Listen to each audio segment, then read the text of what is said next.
How's it going, everybody? Welcome to the channel. As always, if you enjoyed today's video, don't forget to hit that like and subscribe. It helps out, means a ton. You guys get plenty of fun stuff. So, anyway, getting right into it, we got chapter 161 of Jujutsu Kaisen today. And as always, it's wonderful. It's Jujutsu Kaisen. It doesn't really miss very often, if we're being honest.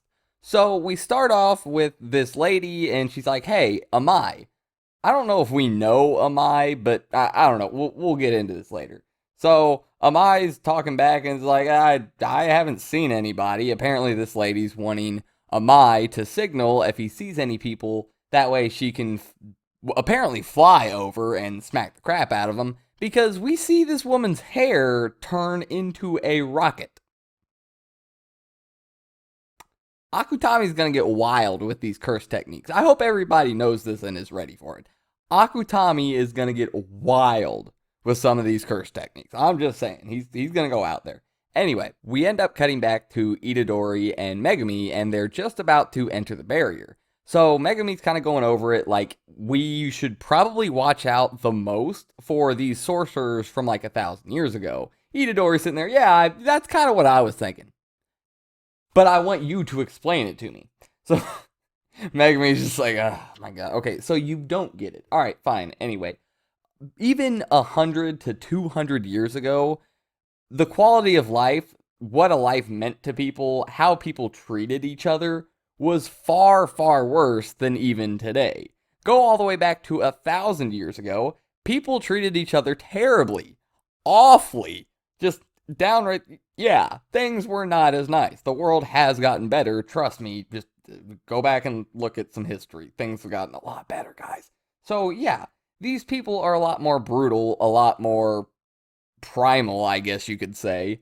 They really just want to fight and die. That is just what they live their lives for. And Yuji does also pipe in and say, yeah, and at night, the really nasty ones are the curse spirits. So, yeah, this is maybe going to turn into like a zombie film with like curse spirits at nighttime. I don't know. I think that'd be cool if just like swarms of them came out and it's like zombie time.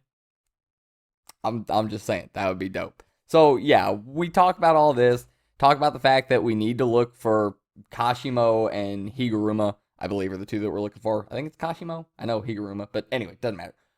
Go to the barrier. Megumi obviously still has to declare as a player, even though, well, we kind of saw that at the end of the last chapter. But anyway, yeah, Yuji is already a player. He doesn't really have to do the whole, hi Kogane, I'm Yuji, what's your name, yada yada, all that stuff. Megumi does all this. He says, yeah, it's fine. Let's go. It asks if he wants to know the rules. Obviously, he already knows all of the rules. And we finally go in to the culling games. It starts. It begins now. I didn't think it was going to take this long to get to the culling games, but it took us a while to get here. But there was a lot of wonderful stuff before this, so I'm okay with it. Anyway, all of a sudden, Yuji is falling from the sky. Yeah, didn't see that one coming. I don't think Yuji saw that one coming either. So yeah, apparently the interworkings of the barriers themselves, how the barriers operate, was not disclosed in the rules. That's fine, that's fair enough actually. I mean, you don't have to... The mechanisms and the rules are two different things. Those words are not synonyms. So yeah, this actually kind of makes sense. Especially because when you think about it, Kenjaku had to make a lot of these rules that aren't in his favor. But he didn't want to do that. He wants to put, especially the people from Jujutsu High, at as much of a disadvantage because he knows they're going to be coming after him and Gojo to unseal him and all of this stuff. So anything he can do to put them at a disadvantage and give them as little information as he possibly can, he probably tried to do that. There's just only so much he could do in that department because of all the restrictions and everything.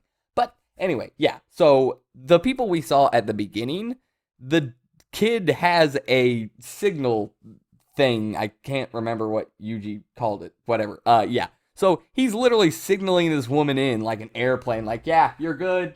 You're good. You're good. Oh, God, that looked like it hurt. This lady just smacks into Yuji at like Mach whatever she's traveling.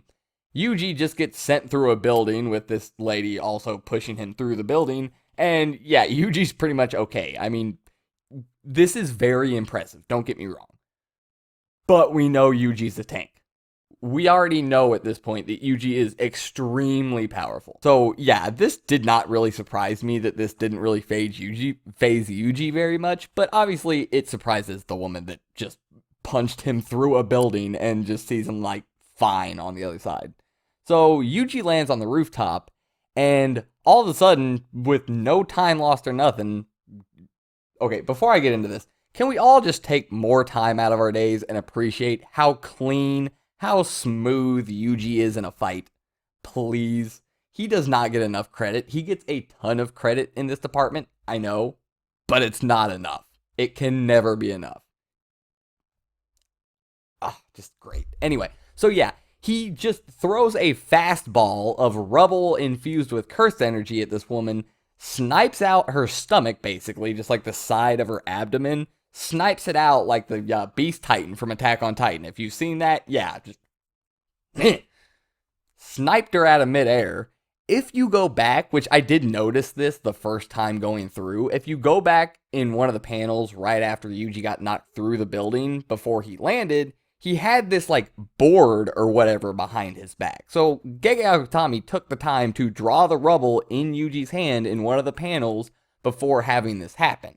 You could have seen this coming, and I didn't really know exactly what was going to happen. I didn't even know exactly what it was. It just looked like a board that Yuji had. But yeah, he actually had the rubble there. You can see it. So yeah, that is a nice touch. That is good detail. Good job. Anyway, this woman had already called for her husband, boyfriend, whatever. That guy shows up, and he has a helicopter for hair. Do they have the same curse technique, and it just manifests differently, like, aesthetically for different people? Are these two different curse techniques? Is there... What? Anyway, yeah, a helicopter head shows up, and we don't really get anything from him. But Yuji does mention, yeah, I should have asked her if she knew where Higuruma was. And then the dude shows up, he goes, oh, I can ask him. Yeah, that's fine. This will work. Okay. So, real quick, I said earlier, I don't know if we know who Amai is, this kid with the signal thingy. He recognizes Yuji. Have we seen this kid? I don't know. If we know this kid, I don't know this kid. I don't remember this kid. Somebody let me know if you know this kid. Anyway, moving on past that, because I got nothing. So at this point, we cut over to Megami, and basically the same thing has gone down. He ended up being hunted by these beginner hunters or whatever. And yeah, he smacked the crap out of this woman. There's zero chance. These people are entirely outclassed by Megami and Yuji, respectively. There's no chance any of these 3 or 4 people are going to do anything to them.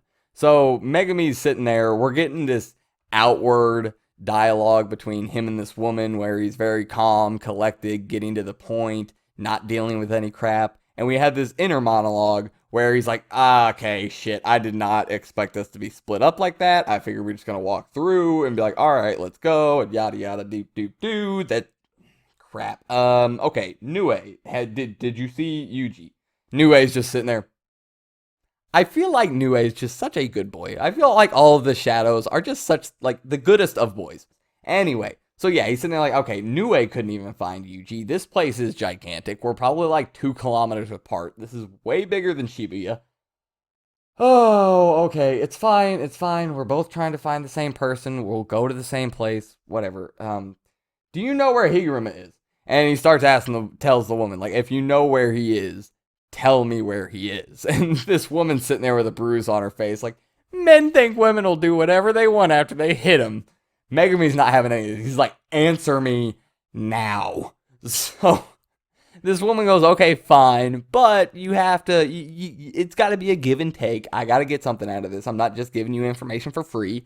I don't really understand why she thinks she's in a place to bargain, because she just lost the fight. So, I mean, the giving information is the best outcome after losing a fight in the culling games. Your more likely outcome is to die for points. This is life. This is real life now, and we are literally playing for points. I would just give the information away if I'm being honest. But anyway, Megami's just like, all right, fine. What? I don't have time for this. What? By the way, the other woman's hair and the dude's hair were like helicopter and like jet rocket things. This woman's hair is a scorpion tail. If you didn't notice, it has the stinger for like a scorpion tail. So yeah, just notice that. Akutami was really obsessed with hair this chapter. I don't know if something was going on. I don't know if he just got a fresh new do and Akutami's just feeling himself writing like, nah, I gotta add more hair pieces in here. Like, guys, we gotta do this. I don't know. I have no idea, but he was really about hair. So this woman looks at Megumi and she's dressed really nice and pretty woman, whatever. It's like, you have to be my knight. Megumi's not really going for this, but he's just like, all right, whatever, fine, I don't care. I'll be your knight. Just show me to Higuruma. And he tells her to walk in front. She's sitting there like, well, no, you're a knight. You have to protect me and lay your life down. And Megumi gets cold. Megumi ends this chapter off right, because, by the way, we're coming to the end of the chapter. Yeah, Megumi's just like, if you're telling the truth, fine. If you're not, you know what's gonna happen. I'm not like Yuji Itadori. I don't care. If I felt like it, because I kinda just might, I really don't care, I'll get 100 points by taking people out.